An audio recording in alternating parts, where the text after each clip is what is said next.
Shalom, selamat malam, selamat berjumpa lagi Jemaat Dallens Bible Church. Saat ini kita sampai pada bagian yang ketiga dalam renungan kita berkaitan dengan Mazmur pasal 1 ayat 1 sampai dengan yang ke-6. Mari kita berdoa sebelum kita merenungkan firman Tuhan. Kami bersyukur kepadamu ya Allah pencipta langit dan bumi, di dalam Yesus Kristus Tuhan dan Juru Selamat kami. Kami bersyukur Engkau selalu membimbing dan menyertai kami. Teristimewa di hari-hari yang sulit ini, kami dapat kesempatan untuk berdoa, dapat juga kesempatan untuk merenungkan firman-Mu. Berkati kami saat ini ya Tuhan, ketika kami membaca merenungkan firman-Mu, kami bersama-sama boleh Engkau nyatakan kebenaran yang harus kami jalankan dalam hidup ini. Bersabdalah di dalam nama Tuhan Yesus kami berdoa. Amin. Bapak Ibu yang kekasih, kita akan melanjutkan dengan bacaan kita hari ini.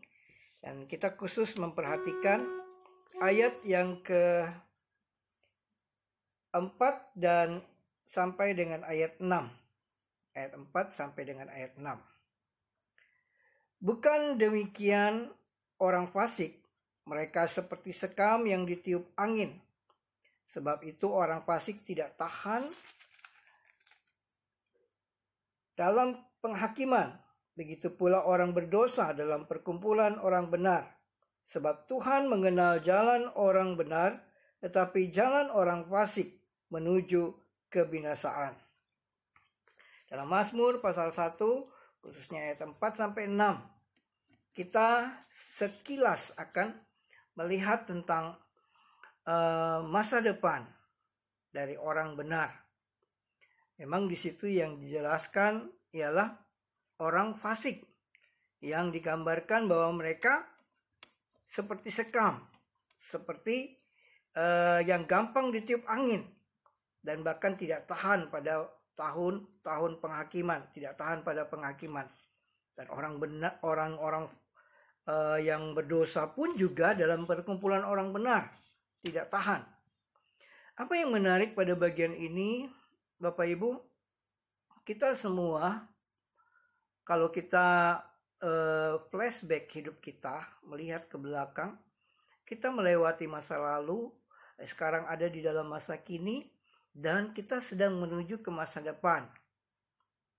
Apa yang terjadi, apa yang membuat kita saat ini ada, sebenarnya juga adalah bagian daripada produk kita pada masa lalu. Ketika kita menghadapi perjuangan, kita dibentuk, menghadapi berbagai tantangan, dan kita mengambil keputusan, maka kita ada sekarang. Mungkin yang kita harapkan, yang kita impikan dulu tidak terjadi, tetapi ada sesuatu yang akibat daripada yang kita lakukan, pilihan-pilihan yang kita jalankan pada masa lalu, dan itu membentuk kita untuk masa kini. Dan itu pun juga terjadi untuk masa depan. Orang-orang begitu banyak menawarkan trik, menawarkan resep-resep ataupun kiat-kiat sukses masa depan. Apakah itu bentuknya dengan menginvestasi uang ataupun modal, ataupun mengembangkan usaha, ada juga bahkan menginvestasi diri, yaitu bagaimana membentuk pengembangan diri. Dan itu dikaitkan dengan produk-produk yang dijual, dikaitkan juga dengan bergabung dengan usaha-usaha tertentu. Nah, lepas dari semua itu, kita diingatkan bahwa setiap orang punya hak untuk memutuskan, memilih dengan cara apa, dengan apa yang dia harus jalani untuk masa-masa yang dijalani. Tetapi juga ada kewajiban. Nah, kita lihat di dalam bacaan ini, antara orang fasik dan orang benar, ada pilihan yang mereka buat. Kita tahu buja awal sudah kualitas yang menjadi pilihan daripada orang benar ialah Dia menyukai firman Tuhan. Dia mencari nasihat dari firman Tuhan. Dan itu sebagai gambaran bahwa dia tahu bahwa Tuhanlah segala-galanya. Firman Tuhan yang menjadi pedoman bagi hidupnya, yang menuntun langkah hidupnya. Beda dengan orang fasik. Terlihat jelas bahwa orang fasik lebih mengandalkan diri sendiri. Dan yang terlihat dalam hidup mereka itu, mereka justru seperti orang yang menganggap dirinya super dan merasa bahwa segalanya bisa dia hadapi. Tetapi ternyata firman Tuhan saat ini, pemazmur, memberikan gambaran yang sangat menyedihkan tentang apa yang terjadi dengan orang fasik. Yang menarik di situ dikatakan bahwa orang fasik itu mereka seperti sekam yang ditiup angin.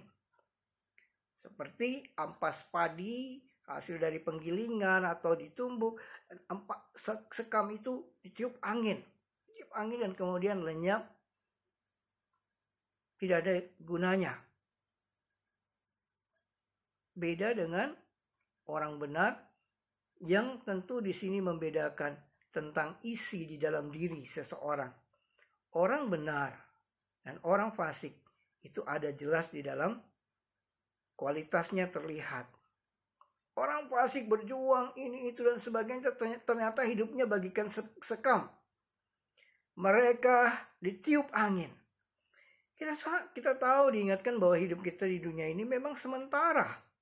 Hidup itu dikatakan seperti mimpi, seperti bunga rumput yang waktu pagi berkembang, segar, tetapi kemudian layu.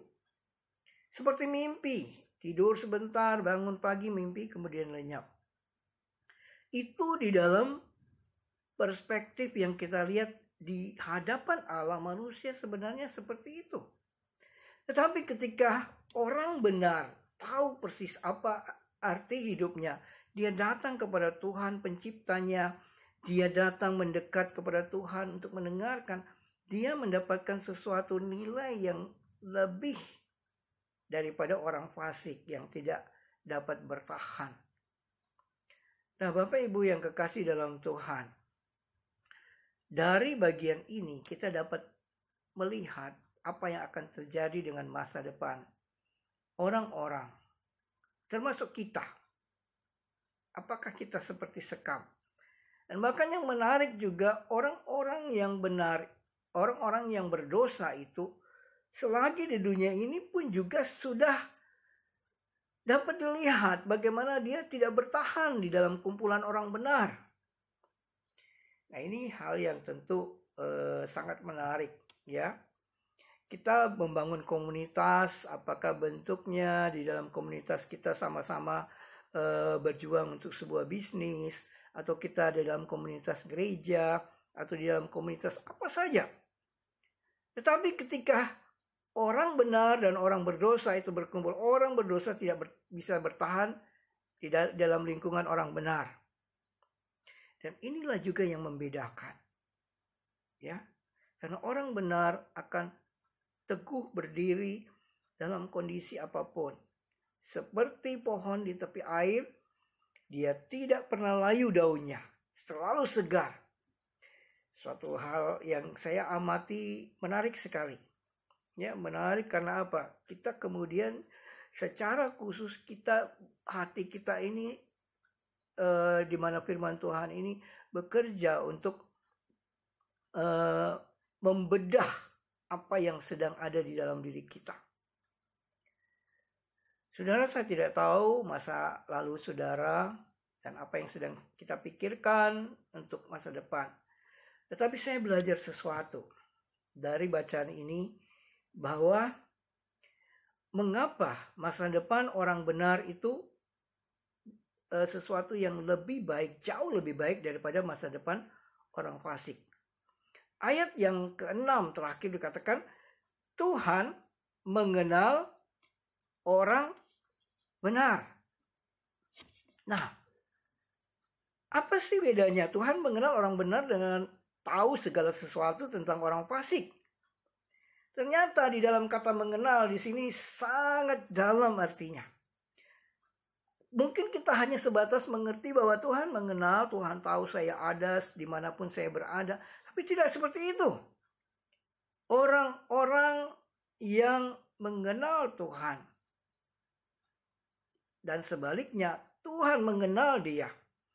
Disitulah kita melihat sebuah hubungan yang sangat dalam.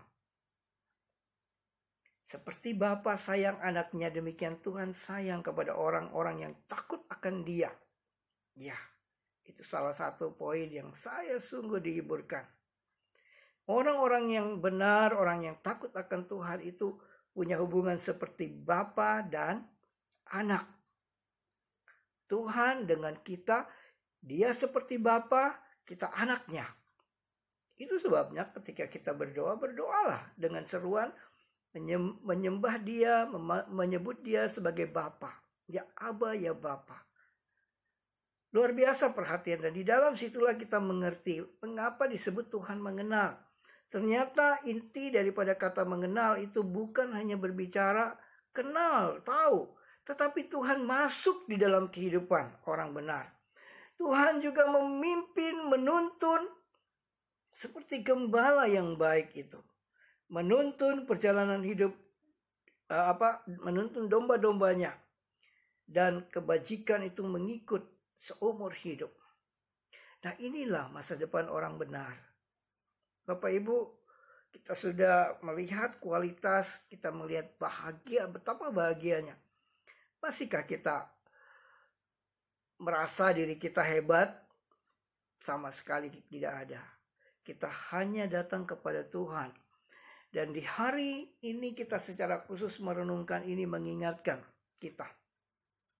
Ketika Tuhan menebus kita di dalam Yesus Kristus, Dia berkorban untuk membebaskan kita dari dosa. Dia menanggung segala dosa kita. Kita itu menjadi anak-anaknya. Kita menjadi umat tebusannya. Kita menjadi ahli waris kerajaan Allah. Begitu besar berkat kekayaan secara rohani yang disediakan, yang melebihi daripada kekayaan duniawi ini. Nah, disitulah poin yang saya ingin tegaskan. Harta dunia hanya untuk di dunia ini, dan ketika kita mati kita tidak pernah bisa membawanya. Bapak Ibu, dengan telanjang kita lahir. Kita pun pergi juga tidak membawa apa-apa. Tetapi orang benar, ketika dia mengakhiri hidup di dunia ini, dia sudah tahu persis dan dia yakin persis bahwa hidupnya ada di dalam Allah yang sudah mengasihi dia. Mari kita sama-sama merenungkan masa depan kita. Apa yang sedang kita siapkan saat ini untuk ke depan. Ya. Biarlah melalui renungan saat ini, saya ingin mengajak kita kembali mengevaluasi kasih setia Tuhan itu tidak berubah dan selalu baru buat kita. Yang selalu berubah kita. Lagi senang kita memuji Tuhan, mengucap syukur. Lagi susah, mungkin kita marah-marah sama Tuhan. Kita protes sama Tuhan. Tuhan tidak baik. Tapi ketahuilah, Tuhan tidak berubah. Dia baik, selalu baik. Bahkan dari dulu, sekarang, dan sampai selama-lamanya dia baik. Walaupun keadaan tidak baik, Tuhan tetap baik. Dan pelajaran hari ini membawa kita untuk melihat ke depan. Ketika Tuhan mengenal kita, Dia mengenal jauh lebih dalam dan tidak hanya sekedar mengenal. Dia pun menyiapkan kita, menuntun kita, membimbing kita untuk mencapai kebahagiaan di masa depan yang penuh dengan harapan. Dikatakan masa depan yang penuh dengan damai sejahtera. Itu sebabnya Bapak Ibu, jangan terlalu sombong dengan kekayaan dunia. Ya. Hari-hari ini banyak orang kehilangan harta, dan saya banyak melihat harta bukanlah andalan kebahagiaan kita. Ya. Sewaktu-waktu bisa habis, Saya pernah mengalaminya. Sewaktu-waktu kita bisa hilang, ya. Tetapi Tuhan yang ada dalam hidup kita tidak pernah berubah kasih setianya. Dia selalu baru. Dan bahkan yang menarik dalam hidup kita, masa depan kita terjamin di dalam tangannya. Jangan berubah setia dengan Tuhan. Kita harus semakin hari semakin bersama dengan Tuhan, merenungkan kehidupan ini. Langkah-langkah kita pasti bersama Tuhan. Bapak Ibu, saya akan menyanyikan satu lagu di dalam Mazmur 103 ayat 15 sampai 16 tentang hari-hari manusia itu seperti mimpi, tetapi kasih setia Tuhan selalu baru di dalam kehidupan kita. Dan itulah yang menjamin hidup kita.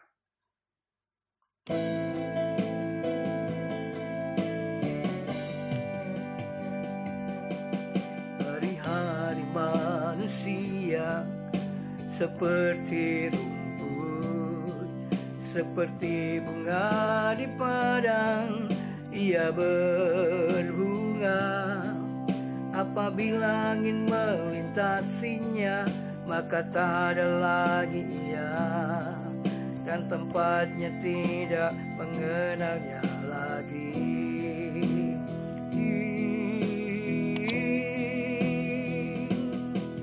Tetapi kasih setia Tuhan selama-lamanya atas orang-orang yang takut akan Tuhan.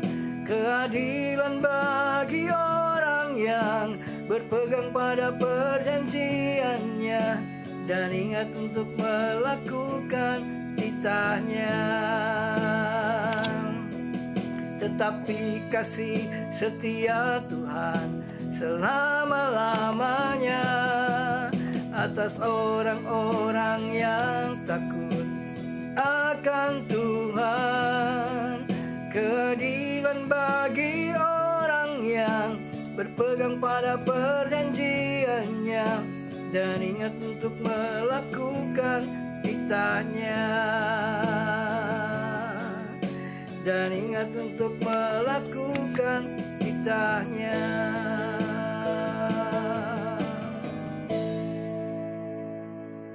Ya, kita harus mengambil keputusan menyukai firman Tuhan. Ada kebahagiaan di dalamnya dan bertekadlah. Jangan ikut jalan orang fasik. Jangan duduk di dalam kumpulan orang berdosa. Jangan juga berdiri bersama orang berdosa ataupun duduk dengan orang pencemooh.